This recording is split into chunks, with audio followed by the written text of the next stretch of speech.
Maggie, it's bath time. Maggie, stop ignoring Mom. I got it. I got it.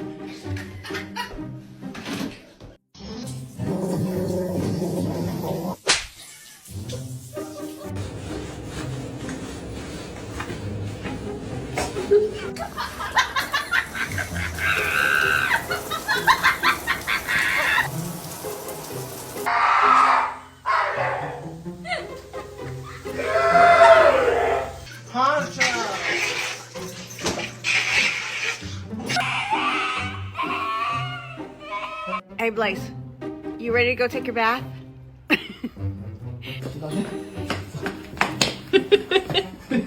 you want to take a bath? You are fine.